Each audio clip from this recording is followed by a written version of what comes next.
आज जो इस देश में ज्यादातर सेलिब्रिटीज पैसा और सिस्टम का गुलाम बना हुआ है, वह एक शख्स न सिर्फ सिस्टम के खिलाफ खड़ा हुआ है बल्कि एक शेर की तरह निडर होके आवाज भी उठाता है। जी हाँ, मैं बात करने जा रहा हूँ इंडिया का शेर, असम के भगवान जुबिन गार्ग।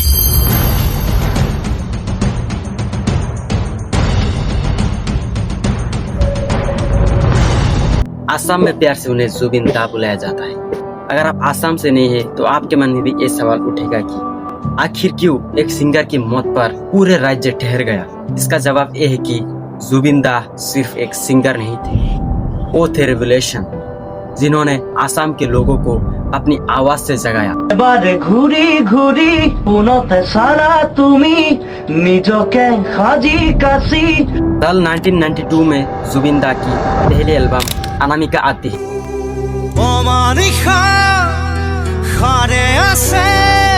अनामिका एक सिंपल लव सॉन्ग था, लेकिन उसमें एक चीज थी जो किसी और में नहीं थी। इनके गानों ने एक पूरी जेनरेशन को प्यार के बारे में सिखाया। अनामिका गाना हिट हुआ, एल्बम सुपर हिट रही और एक नया नाम लोगों के जुबान में सा गया, जुबिन गार्ग।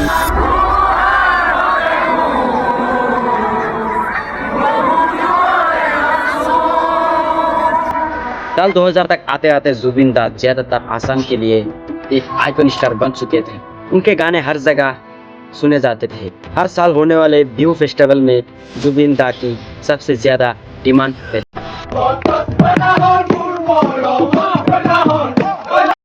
इसी बीच जुबिन दा मुंबई भी पहुंचे बॉलीवुड में काम करने के लिए, और 2006 में गैंगस्टर मूवी की आली गाने ने उन्हें देश भर में फेमस कर दिया। Singer male goes to Zubin Foyali Gangster. Assam से बाहर उन्हें ज्यादातर इसी गाने की वजह से जाने जाते हैं, लेकिन इसके अलावा भी उन्होंने फिल्म में दिल तू ही बता जैसे हिट गाने भी दिए थे।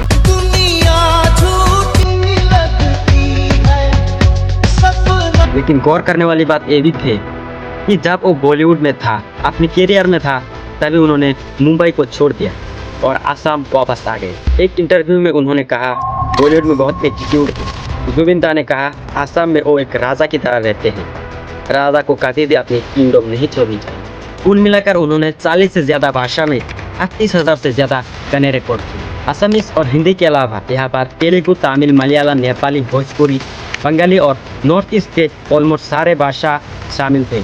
ये 12 अलग अलग म्यूजिकल इंस्ट्रूमेंट भी प्ले कर सकते थे। अब आपके मन में भी ये सवाल जरूर आएगा कि पॉपुलर आर्टिस्ट तो पहले भी बहुत हुए हैं और सिंगर तो आज भी बहुत सारे हैं जो बहुत पॉपुलर है, तो जुबिन में ऐसा क्या खास बात था? इसका जवाब है दोस्तों कि जुबिन दा की पॉपुलैरिटी केवल उनकी म्यूजिकल टैलेंट के वजह से नहीं थी। आज हर किसी के पास जुबिन दा से रिलेटेड एक किस्सा है, क्योंकि जुबिन दा लोगों के बीच लोगों के लिए जीता है। एक कभी मजदूरों के साथ सड़क पर ही बैठ जाते और उनके साथ खाना खाने लगते, तो कभी रिक्शा वालों और सब्जी वालों पे मदद करने लगते। ये हर मुसीबत में अपने लोगों के साथ खड़े होते और इन्होंने अपने जीवन में हजारों परिवार की मदद करी। इसी तरह जब भी असम में बाढ़ आती तो जुबिन खुद लोगों की मदद करने के लिए उनके बीच पहुंच जाती और मदद करती। अंडर प्रिविलेज लोगों के मदद करने और हर मुसीबत के समय अपने लोगों के साथ खड़े होने के कारण जुबिन दा लोगों के रियल लाइफ हीरो बन गए। लेकिन इस फिल्म में हीरो नहीं थे। जुबिन दा एक रेबल जो पावर में रहने वाले लोगों से हमेशा सवाल करते थे, चाहे वो पॉलिटिकल हो या religious. Because I'm a rebel, I'm a fighter. I'm always a fighter.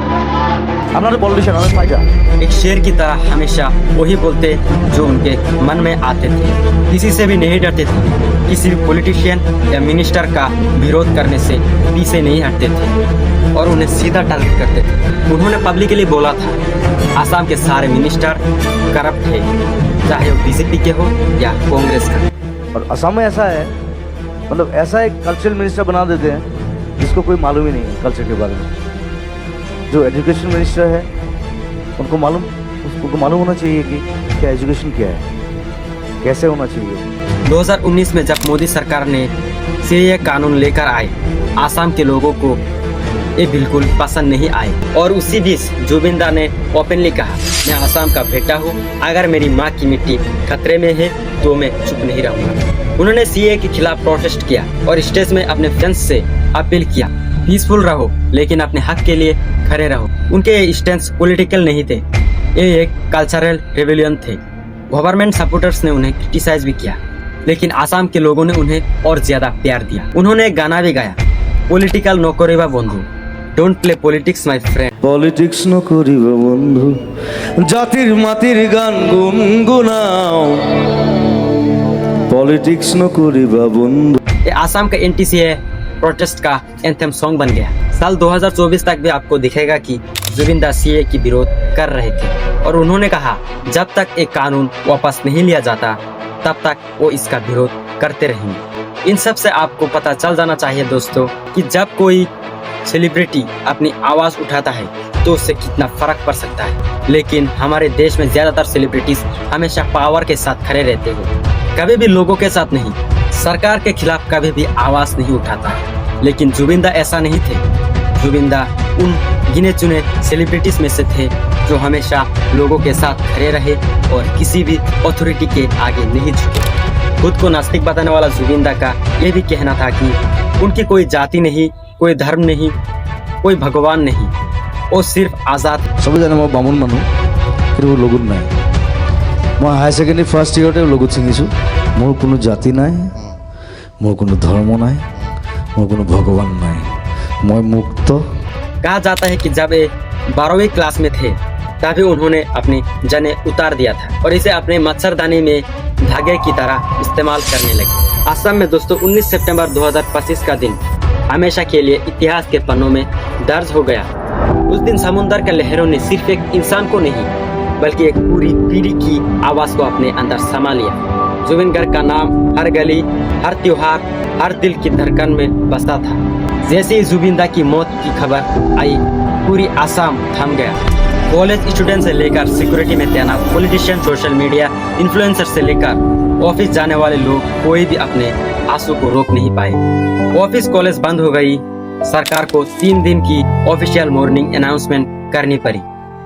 और जब जुबिन दा की बॉडी आसाम पहुंची, इसकी एक झलक पाने के लिए लाखों लोग सड़कों पर आ गए। और 23 सितंबर को उनकी अंतिम संस्कार में भारत के इतिहास में रिकॉर्ड ब्रेकिंग व्यू देखने को मिली। इतनी संख्या में लोग आए, किसी ने ये एक्सपेक्ट नहीं किया था। पिछले कुछ सालों में आसाम की राजनीति लोएस्ट पॉइंट में पहुंच गई थी, चारों तरफ नफरत, लेकिन फिर भी जुबिन दा की मौत ने पूरे आसाम को एक कर दिया।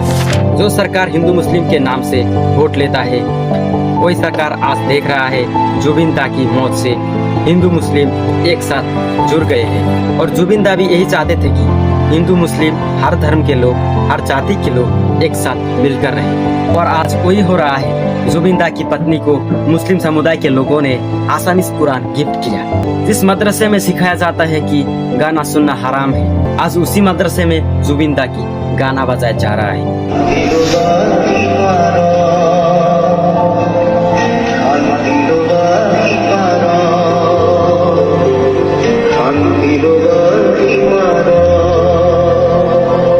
हर जाति धर्म के लोग उन्हें विदाई देने के लिए साथ आए, क्योंकि जुबिन सबके थे, एक सच्चे जन कलाकार। और जुबिन सिर्फ एक नाम नहीं है, जुबिन मतलब ब्रांड।